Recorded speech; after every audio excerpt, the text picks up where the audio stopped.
artistic director here, and I am very thankful for Aurélie Bidermann for being with us tonight. Melissa Ceria will moderate the conversation, and she has been a wonderful curator for the Aurélie series this year and over the years at FIAF. Melissa started her career as a journalist. She was the eye editor for Women's Wear Daily and W Magazine, and then a fashion writer at Harper's Bazaar. As a freelancer, she wrote for the New York Times, Vogue, Elle Décor, Departure, and Travel and Leisure. Before Melissa introduces you to Aurélie, please note that we will present next week on May 16th our final guest for the series, architect and designer Thierry Despont, so we hope to see you all then. But for now, please welcome Aurélie Bidermann and Melissa Ceria. Some might say tonight's creative leader lives a charmed life.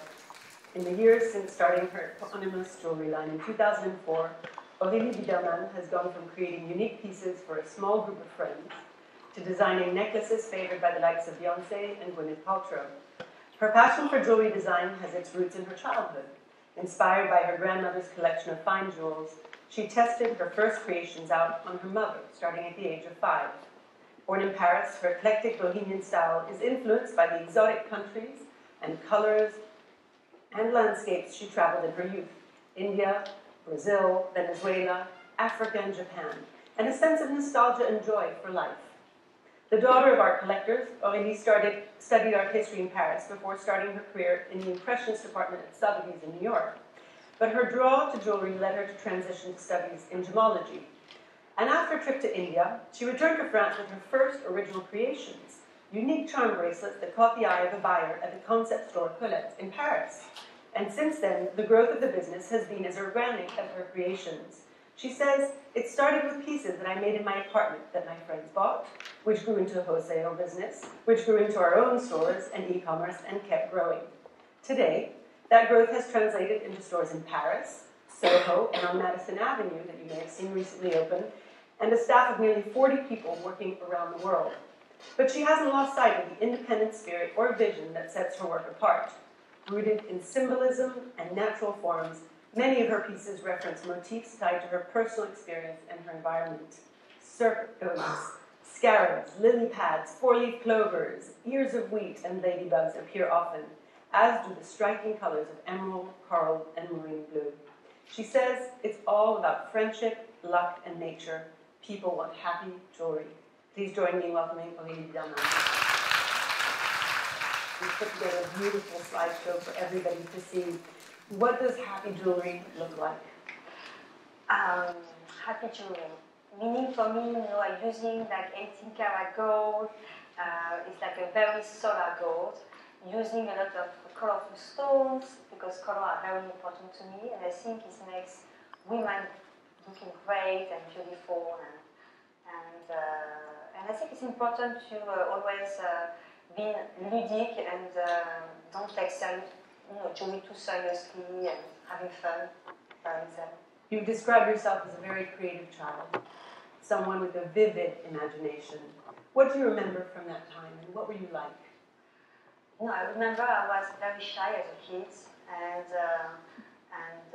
in a way very confident. So I would tell a lot of stories with myself, to myself.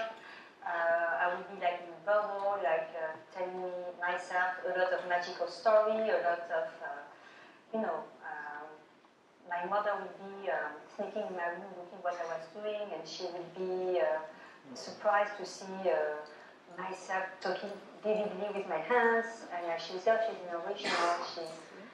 And also, like as a kid, I would go to my mother's jewelry box, and I will, borrow pieces and go in the garden and glue flowers and a lot of different stuff on it. And she would be, of course, very upset that they were really wearing them, And I was very creative, very visual too. Because I was shy, so I was more listening and very observing what's going on around me. And I grew up also with in a state family, and so aesthetic and colors and, you know, was very important for the family. So. Who are the people in your life that most supported that creative vision? Because for many of our creative leaders that come and talk, they experience key figures early on in their life often that help them sort of express that very strong sense of creativity. Who are those people for you? Well, first my mom, of course. She always like, you know, not pushing me, but encouraging me, sorry, to be myself and to, you know, exactly exploring. And also, like, I have a teacher from like 5 years old to my 8. I was very lucky. She was an artist and she was teaching. She was also my teacher at school. And she saw that I was special, that I was an original and different. So like she very also encouraging me to be creative. And she, when I was 6, I remember that we went with my class to see Giacometti at the Bobo Museum. And it was something very shocking to me. And she will, you know, because in France, especially in school, if you don't fit in the box, you're a little bit considered like an outsider. And I was not good in school at all, but I was very creative, and she saw that. So instead of excluding me, so, and she will including me and give me more creative things to do, more drawing, more, you know, interesting projects. And is she still somebody that you stay in touch with? Yes, and I'm still in touch with her. And it's funny because when I see her, I become very emotive, and I always have like the tears from me. And I still see her like almost once a year. And recently, she showed me a video she found about my class in Place Verte. A field trip. Exactly. And on the video, I saw myself walking in the woods, talking with myself, making like big again. My hands are very up and making stories, and so like this is like the two most important person I think when I was young who encouraged me to. And nature plays a big role in your work, and we're going to Yes. take a look at that. Yes. But clearly, you were very connected to those environments from a young age. You grew up with parents that were art collectors. What did they collect, and what impact did they have on you? They collected, they still collecting, symbolist, orientalist art, and also Art Nouveau. But that for me is not so important. What's important to me that, again, they opened my eyes and they really, I used to go to auction house with them, to museum, to flea market, to antique store. Like at the house, we had a lot of. But not me, I was listening, but they had a lot of art conversation in between them. And so I think it's really, they teach me to be an aesthete in a way, but without teaching, you know, it's like. And they taught you how to see? Exactly, they show me how to see, exactly. Do you collect things? I mean, I love, I'm crazy about little objects. I have a lot of little objects. I buy art, I buy furniture, but I don't consider myself as a collector. You don't consider yourself a collector? No, because I can't compete with my parents or something like that. And sometimes if parents have been collectors, the next generation kind of decides to I enjoy art really, really much. And I buy, and I'm very interested, but it's not, there is no comparison. You traveled a lot throughout your childhood. You were very fortunate. You saw many different countries, and you were very exposed to different cultures. Which countries did you love the most, and how did they influence you early on? I would say it was Latin America. We went a lot to Latin America, like in Ecuador, in Venezuela, at a young age, Galapagos. I can keep going on and on, Colombia and everything. But for me, and it's still a very big inspiration in my work, mixed with summer vacation in Italy and Spain in Ibiza, who's more like regular. Combo. Yeah. But Latin America for sure, yes. And was it the sights, the smells? What did you love about the color, the there's culture, a lot of culture. Yeah, the markets are really... The art craft. the market, yeah. You studied art history, but rather than pursue a career in art, you switched over to gemology. What motivated that change? I loved what I was doing, but I felt I was not creative enough, and I missed to do things with my hands, and you know, I missed to create things. So for me, it was important before to create things, because I'm kind of very organized in my disorganization. So I wanted to go back to studying to have like a structure. And are you interested in the history of stones, in the colors of stones? What did you love about gemology? It's all about the colors, and because I studied in two parts, like the diamond first, and then the color stones. And for the color stone, I found it very fun, but more like theoric, more, you know, like, because you learn about the structure, which is very interesting, but I was more interested about the spectrum of the colors. And diamond was very fun, because it's about, you know, like learning about the quality and how you connect the right, the wrong. You started making the first pieces in your apartment. Yes. What were those early days like, and what were you making, and where were you making them? So I used to do everything from making the drawing to go to the studio to then eventually sell them. So it's interesting because I learned all the spectrum of the business, and from communication to I used to go to every how do you say press house press, and no, it's interesting. But and you asked them questions. How did you find out about the community? I was like very not naive, but I was like, oh, I'm showing you my collection, and they will be enthusiastic. It was really like I call that porte à porte, like door to door. Yeah. But no, and I did that for a couple of years, and you know, going to the studio every day because I have ideas every 2 minutes, and it was really cool because at the time, it was only myself. I didn't have an organization. The company was very small, so I can, you know, make pieces every day, every week, and it will go direct to the consumer. And as now it's more an organization, we have a lot of process. It's like, you know, very more organized, so you don't have this spontaneity about, oh, I have an idea, let's make the idea.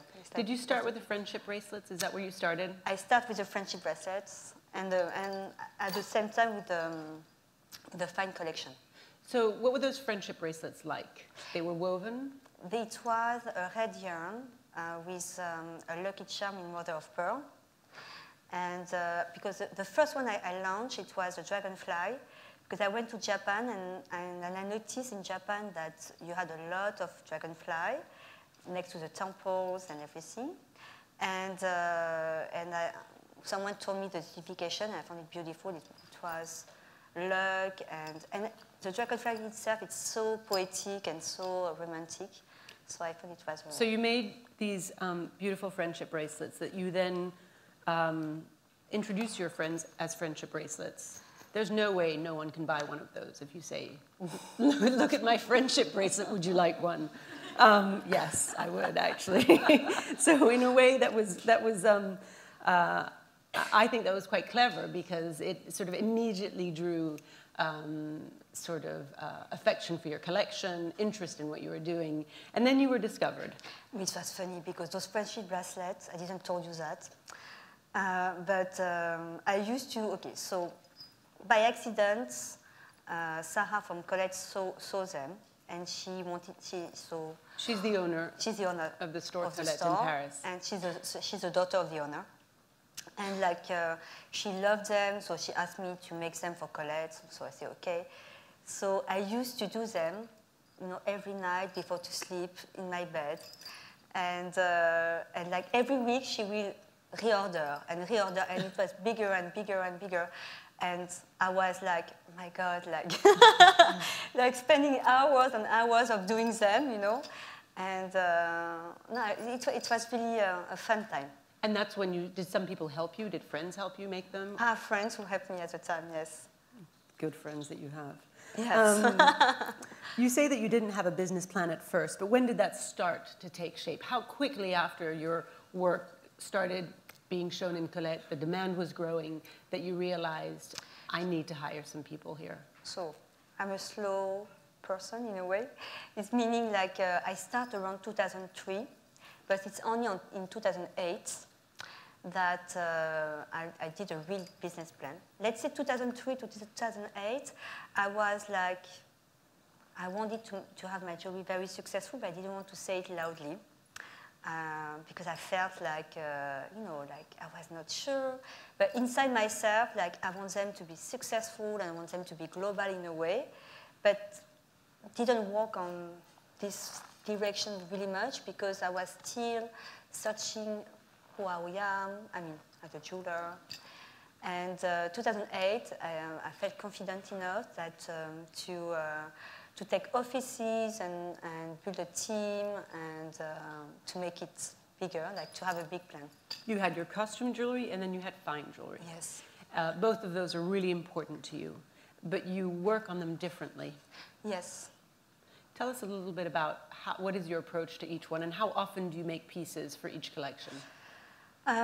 So for costume, it's a very organized session, I would say, because I follow the fashion calendar. So I do 3 seasons, who already is a lot for me, because I have like almost 70 pieces by season. And you draw everything yourself? And I draw everything with someone. We are 2 to draw everything. So let's say I make all the idea, all the sketches, all the first drawing, and then someone from my team finish them. So it's a teamwork. So I follow the calendar, and I have a very precise calendar with my production team. And it's hard because also like I have to start the drawing just in the middle of the market, or just before just when the market finish, I have to start to make the drawing, and then with one I have to think, and with 2, like this is so organized that the spontaneity lost. I mean, it's hard to keep the spontaneity there. And also, I would say that because of the price point, because of timing, I cannot go. I have to do compromise. I cannot correct them forever. As a fine that you don't follow any calendar. You can go deeper. You can be more perfectionist. You can really like. Go further on your ideas, and so the 2 exercises are very, very interesting and complementary in a way. And so fine allows you, as you say, to go deeper, and for you it's quite rewarding to have the time to think, the time to create, to refine your drawings. And you only produce how many pieces of fine per year? Well, let's say that I relaunched the fine in end of 2013.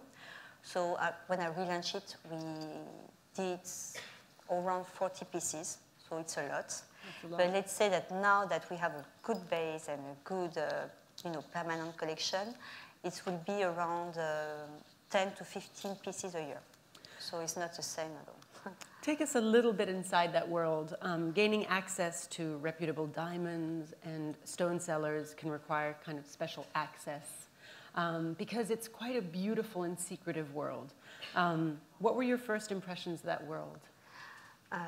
It's very exciting because for the diamonds, you need to be introduced by someone that you know, because it's all about trust. You don't sign any papers. It's just like by recommendation, you meet them, and they will trust you. Like this is, and it's like an amazing family in a way, and it's a very small world and very exclusive world. And for the color stones, I have someone in Paris that I love. I use two persons, but one especially that I love because he travels a lot. And basically, I will show him my drawings. And my drawings are very precise, with a shade of colors, with exactly what I want. And then he will travel, not only for me, but for other clients too. And say, oh, I'm going to Brazil, I can find this type of stones. I'm going then to India. So he tell me his travels, like his plan, and come back with a stone that I'm getting crazy. When it must be like candy. I mean, he comes back with all these stones. They're displayed. Do you look for perfect stones? Oh, yeah. Imperfections? Yes. Do you like imperfections as well? I love imperfection because for me it gives a charms and it's making them. I'm talking about color stones again. It makes them more alive. You know, like little inclusion. It's the piece is more alive when they have little. You know, for example, like I'm going to talk about turquoise. Blue turquoise is supposed to be more expensive when they're very clean. And me, I prefer the green one with a lot of inclusion, with a lot of imperfection, because I found them more charming, alive. But this is too... You lead a transatlantic life. You live and work between New York and Paris. So what important elements from these two cultures can we find in your work? What's important to you? They are, you know, both countries have a lot of influence for me, Melissa. I would say that it's about attitude. It's about, you know, France. You know, I'm French.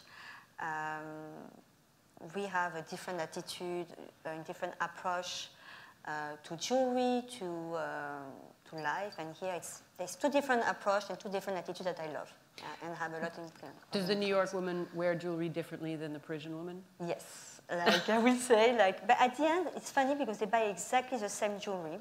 But I will say, like, French love to mix and match. And they, you know, like, they accumulate jewelry. They love to wear different type of jewelry together. And I will say Americans are more like into a statement piece. But if we analyze the sale at the store, because now that we have store, it's amazing because we can really know better the customer. It's exactly the same pieces who are successful, but they don't wear it the same way. You yourself wear quite a lot of pieces every day. Tell us a little bit about what you wear every day. Well, basically, my arms, like the part, I mean, I have 8 and 8 bracelets that I'm never taking off. So they're part of me. And they mean something, and they have symbolism. Each of them means something. Are you superstitious? I'm a positive, superstitious person. So what does that mean? It means I don't believe in black cat, I don't believe on the 13 at the table or the salt, but I believe in fairy tale. You know, I believe that elephant bring you luck, I believe that evil eye is going to protect you. I believe in protection. So that's why I think it's more positive than, you know, like... And this comes up strongly in your work. Yes. The symbolism is very important, and in a couple of minutes we're going to take a look at that. But as your business keeps growing, have you experienced a shift in how you perceive yourself, from being really a jewelry designer to becoming an entrepreneur? And is that something that you can transition into, or do you try and hold on to both at the same time? I try to keep the two together, but it's true that, you know, because I want my jewelry to stay beautiful with, you know, with the quality, with, you know, material was very qualitative, and with keeping the creativity. But it's always hard too, because as you're growing, it means production is growing, meaning that you have to compromise on a lot of little things, meaning also that the consumer wants to have the piece earlier than earlier and earlier, meaning also that meaning earlier, like you have less time to think about them. So it's always a challenge to keep the two together. I'd like to transition slowly into the second slideshow if we can, because we're going to take a look a little bit more closely at your work, which is a wonderful opportunity for you to speak about each piece and the stories behind each one. But before we do that, I just want to ask you, you know, where do you see your company going? How big do you want to become? And which other countries would you hopefully like to open in? I'm very ambitious. So I want to become more global. And, but meanwhile, it has to stay exclusive and organic in a way, like opening in places will make sense, but opening more stores, but not too many. So it's a balance about being more global and staying exclusive and special. Yeah. And are there other aspects of your designs that you're interested in, or do you plan to just stay with costume and fine? Eventually, but it's not from now on. Like, yes, I have ideas about having other categories, like watches. I always love watches. Why not doing like, you know, like beautiful boxes for the house, you know, making like all this. I mean, I have many ideas. It seems like you have many ideas all the time. Let's say that now I'm focusing on the jewelry in general. For those of you, how many here have had a chance to go into one of Aurélie's stores? Okay, so there's a very particular style to them, and they're very elegant. And it's very important for you to have a certain design element and a seating area, which I thought was really beautiful. Can you tell us a little bit about that? And then if we could have the first image from the second slideshow, that'd be great.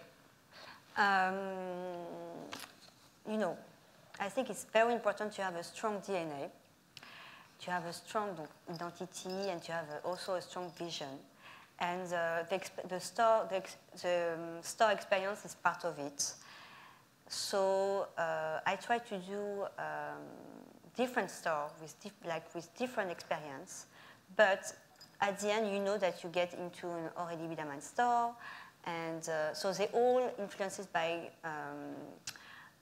the time of the late 60s, early 70s. And for me, it's important that you get to the store and you feel to be at home, and it's very, you know, homey. So you have like a living room, you have a piece of art, you have a little table that you put your coffee on, a candle. Like you really feel comfortable, and color is very important. And also, like you always find this very white, bright. And the smell. And the smell, that's, yes. It's an orange blossom. It's an orange blossom. Because I wear orange blossom. I wear like a perfume based on orange blossom since ever. And I love light perfume. And I think it's really matching well with the identity of the house, because the brand is very summery and happy and solar. So I think the two together make sense. And when you get to the store, I like the idea that it's like an invitation au voyage. It's like you're traveling. It's like you get to travel. Yes, you get to travel. And but meanwhile, you feel like you know the place. So it's familiar and yet foreign at the same time. Let's take a look at some of these slides here, because I'd like you to talk a little bit more specifically. So here is. Well, pendants. Pendants are very important. You have one that you're wearing today. You're actually wearing the same one as in this slide. Naomi Watts is wearing something different, but she's a big fan of your work. Tell us a little bit about this pendant and the wheat, and where this inspiration came from. There is a little story behind, because every jewelry that I do have a little meaning, have a meaning. And the wheat. So we used to have a house in Normandy, a family house, when I was a kid. And we had a very wide garden. And in the garden, we had wheats at the back. And my mother used to take a dry wheat and put them on the family picture frame on the top of it. And I always found it beautiful, but I was thinking it was just aesthetic, and it was just for, you know, making them beautiful. And the day we moved out from the house, my brother and me, she gave us, to each of us, a framed family picture with a dry witch on the top. And I asked her, Mom, thank you, but like, why? And why the dry? Because I never asked her before, but I don't know, that time I asked her, and she explained me that it was because it was bringing prosperity and luck, and I love the story behind, and so later, like, when I started to do jewelry, for me it was important to incorporate them in my collection. The positive superstition. The positive superstition. And so here Naomi Watts is wearing something different, but it's also a pendant that you'll see many of in your collection. Yes. All right. So Beyoncé is a big fan. How did you first discover that she bought your jewelry? Through friends. And when I discovered she was wearing the jewelry and buying the jewelry, I was so excited and like a little girl, because she's a queen, like she's a queen bee. So like everyone I think will be excited, and she's so cool and so. I mean, she's so amazing that she wearing my jewelry. I was like, oh, like this is great. So what is she wearing here? She's wearing the apple core earring. And it's one of my first relaunch fine pieces that it's in the fine jewelry collection. Exactly. And there is a little story behind. So why an apple core is because I wanted to do an homage to New York at the Big Apple, but I wanted to be a little bit more naughty and more fun. So, you know, to have like, instead of having a full apple, I found it more interesting to have the core. And also there was an artist that I love, and I went to see an exhibition of him at the moment, I think it was the year before. Klaus Oldenburg. Exactly. And he had done it as a sculpture many times, and sorry. But, well, and I was like totally... And is it encrusted with anything, or is it just the core? Yes, no. So this is like, you have the apple, the core, sorry, and on the top and the bottom is like red ruby certissage. And you have two little seeds with tea diamond. Very precise. You have seeds in there too, yes. Okay. This is your fine jewelry line. So the apple core is on the left. Tell us a little bit about the other pieces. So in the middle, you have like a piece, a collection that we call the Shivor. That is been inspired by my, you know, when I was a kid, I used to have a kaleidoscope, and I used to play a lot with it. And found it is like a kaleidoscope because exactly. It changes. Exactly, and also. Before to do it with, here it's like with sapphire and diamond, but before to do it with precious stones, I used to do it with sand.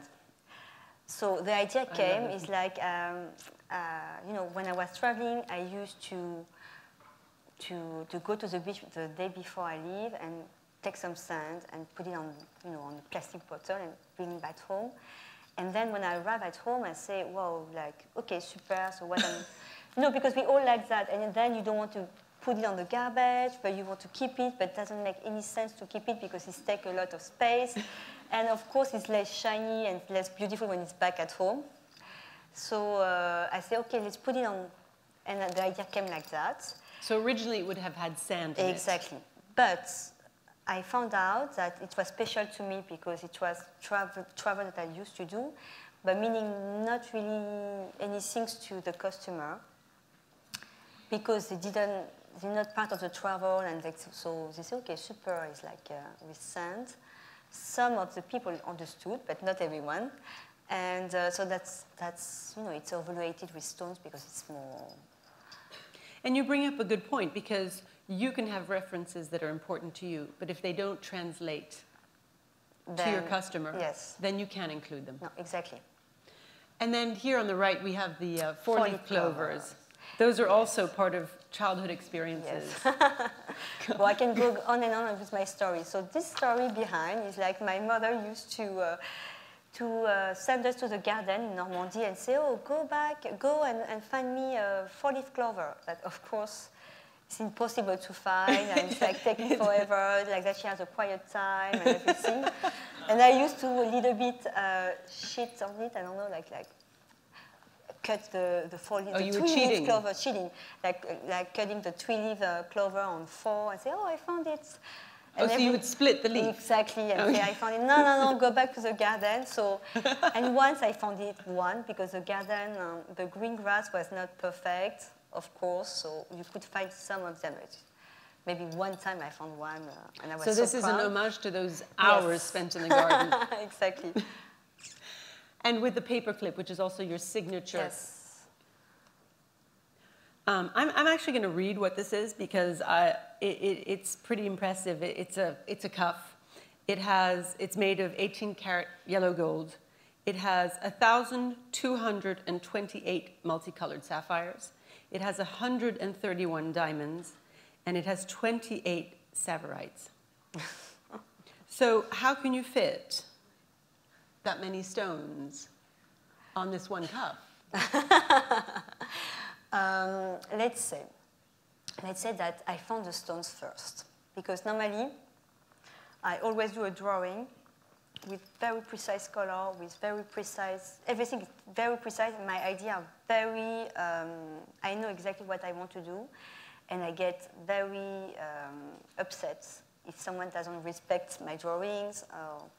So I go back, I say, you didn't get it. Well, this time I went to see the stone dealer to buy some stones for other pieces. And he showed me a lot of multicolor sapphire. So sapphires can come in many different colors. Oh, yes, like they can come in many, yeah. And I love the cut because it's like an old cut. And he showed me the lot, and it was, I felt in love with this lot of sapphire. So I took it back to my office, and I said, what I'm going to do? I need to have all those stones in one piece. So that's how all those stones fit in this, because it was the stone who came first before the piece. And then this scarab, which is very much at the heart of what you do. Yes. And is this heavy to wear? Not so heavy. I love this picture. This is, I think this It's all about friendship. It's all about friendship. It really speaks to that happy feeling that you describe. So these are a mix of different bracelets. And they're all iconic. And they're all iconic. Yes. Tell us a little bit. They're woven bracelets, the gold bracelets, the charm bracelets. And the idea is to mix and match and wear a lot of them. Exactly.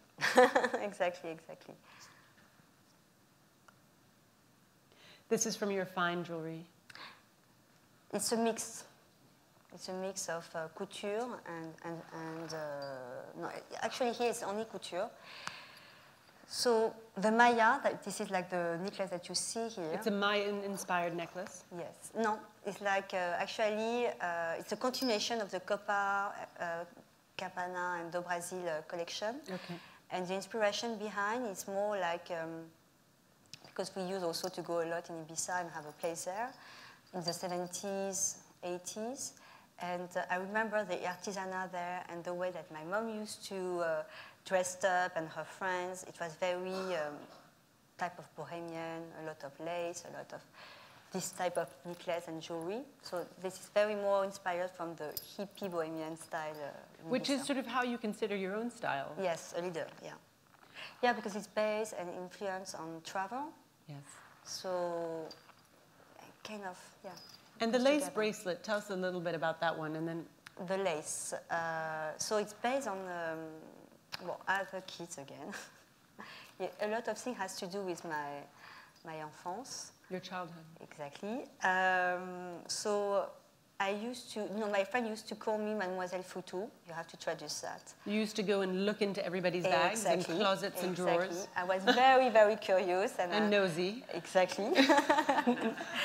So I used to go to my grandmother's place also and open everything. And because I was sure I was adopted, because I'm sure we all had this feeling that looking for, searching for your identity. So I was adopted, I was sure to try to find something. Really like saying, okay, she's been, and looking around like that, I found this piece of lace that I found beautiful and I kept it. And later on, it was a piece of your grandmother's. Exactly. And later on, I decided to use it as a pattern and as a mold and a base for my. So it's still the same. So it's a piece design, that you kind of took from your grandmother's drawers. Exactly. Okay. We have here just a sort of a range of different pictures, a sort of collage a little bit of the women that wear your jewelry, but also the different styles in which they wear it in, right? So there's a combination of streetwear, and I know that the pom-pom necklace yes. has a funny is actually worn differently from the way you had originally designed it. Exactly, because originally you're supposed to wear the turquoise at the front, because like at the front you have turquoise and you have the red tassel at the back. And it's funny because, and I like it because everybody ended up to se réapproprier the pieces, you know, after all.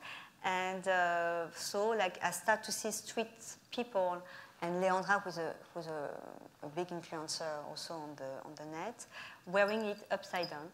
Leandra Medine, who's the man repeller. Yes, the creator of the man repeller. And like they all, you know, like they all start to wear it upside down. I found it great, and very interesting to see that that the way I think a piece could be totally wear in another. Since way. now you have more celebrities wearing your jewelry, and we're going to turn the questions over to the audience. And some people may have questions about the celebrities that wear your work. But I'm curious, does that influence who you design for sometimes? If you've seen a piece on somebody, does that shift your eye, or do you always try and come back to what it is that you're looking for? You know, the piece, I think about the piece, about the way I would like to wear it. And also, I don't think about celebrities, or I don't think about other people when I make a piece. It's more about what I want to wear. I'm very self-centered in a way when I start to create things. So it's more on this way of making the things. So seeing a piece on a celebrity hasn't influenced? Oh, sorry, I didn't answer at all at the question.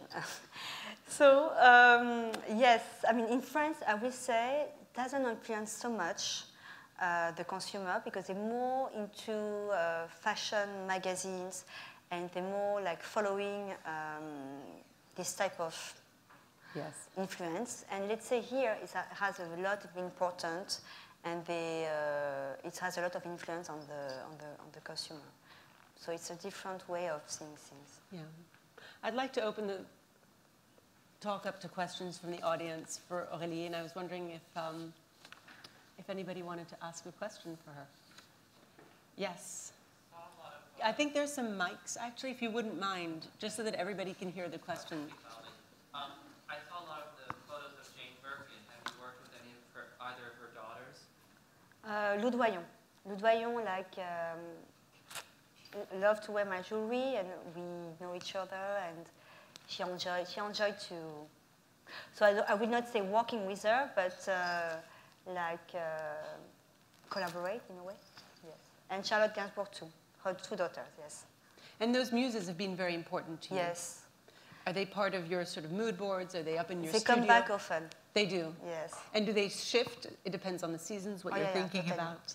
It's different picture because there is so many pictures of them in different situations, different periods, and they always look so, special, and each picture, they look different. So they kind of reinventing themselves all the time on the pictures. So you can go on and on. Yes, we have a question in the back. Bonsoir, Aurélie, c'est Bernard. Oh. Perhaps none of you know, but going back to the enfance d'Aurélie, where I was, Aurélie designed a couture designer dress for me when she was 12 or 13. And I was wondering if you would ever consider doing those beautiful dresses again with bijoux down the road. I had a lot of fun of doing it with Bernard, and I've done it with Bernard and my mom also. So you designed, tell us a little bit what you designed when you were 12. So basically, I started to do drawings of, dresses and couture dress and tailleur. And my mom, like, of course, because she's a big supporter, she's a real mom, right? She said, oh, I'm going to make it, I love it, I'm going to make it one for me. And Berna saw it, and like she loved it, and asked also, she made an order. So like, so I've done something special for her. And I remember I was so amazed to see both of them wearing them, and I remember Berna wearing it a lot. At and the it time. had jewels in it, or it was No, just... it was a red tire with a white surpiqué. Very, like very, how do you say that? Tailored? Tailored and strict in a way. But no, I will never, because it's not, I prefer jewelry, to make jewelry. Yes, go ahead. Hello. So did you say you have your own workshop, or do you use someone's workshop? Where is it located? France is important. Sorry, the mic isn't on. But I can hear her. Yes, so the question is, can you tell us about where things are? So everything is made in Paris. I don't have my, unfortunately, I don't have my own workshop. I wish, but one day it will come. So I've used different workshops for different, I would say, when I want to use different technique with different workshops. So I use one for the fine jewelry pieces. I use one very sophisticated behind the Place Vendôme.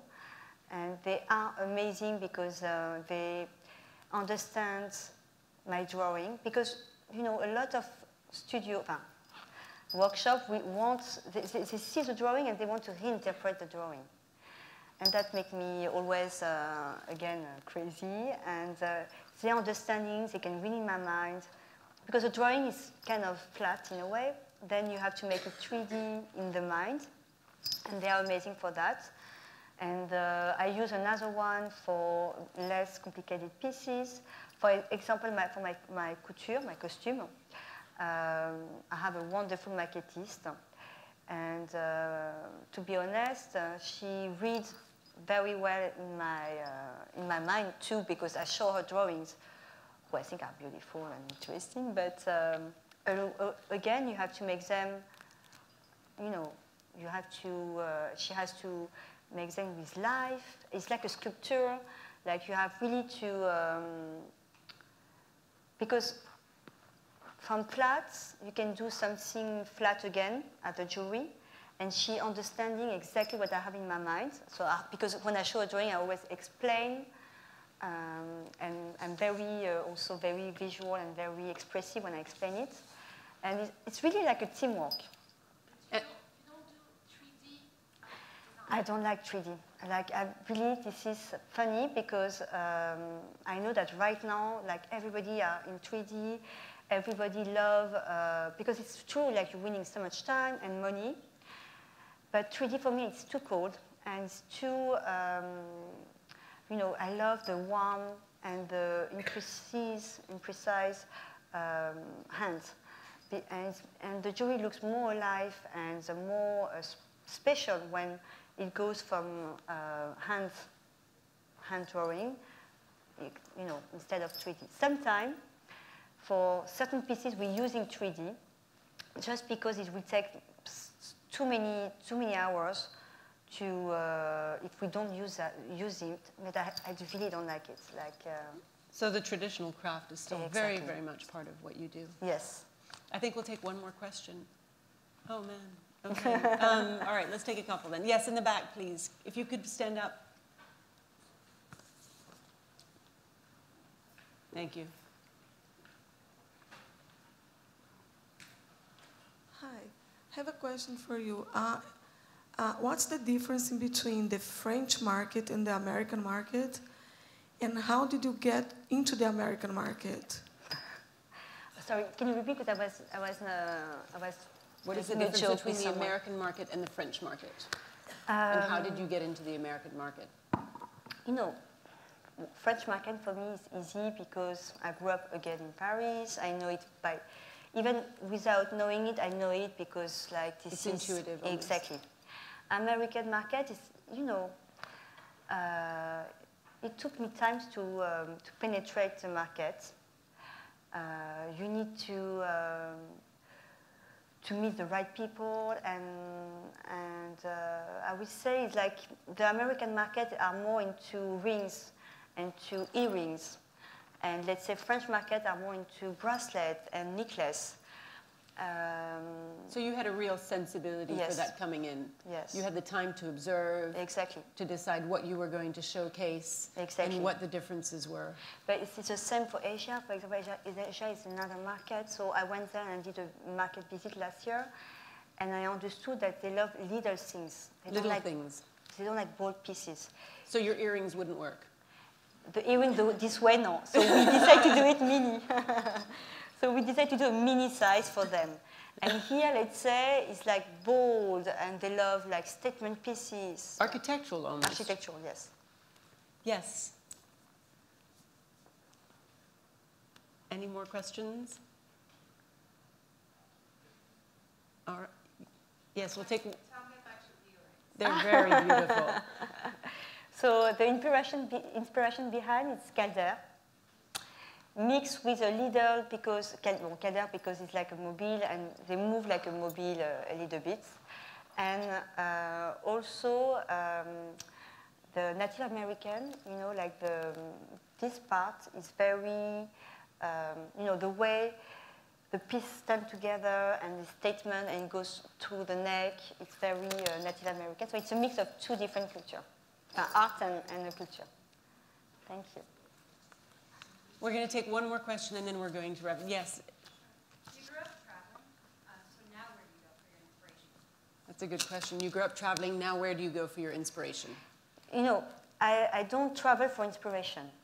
It's like I'm traveling, and it's a mix of my memories as a kid that I fantasize, and I change it a little bit with art, with my friend wearing jewelry, with street art, with what I want to wear. It's like a mix of a lot of things. It's not like, oh, let's go to Brazil, I'm going to go to this market. It's really like, it's like very more organic and more with intuitions in a way. And so your inspiration comes from art, from everyday? Yes, from every day, from my memories as a kid. It's a lot of from sensation and emotions. Well, Aurélie Bidermann, thank you so much for being with us and sharing your ideas. Thank you.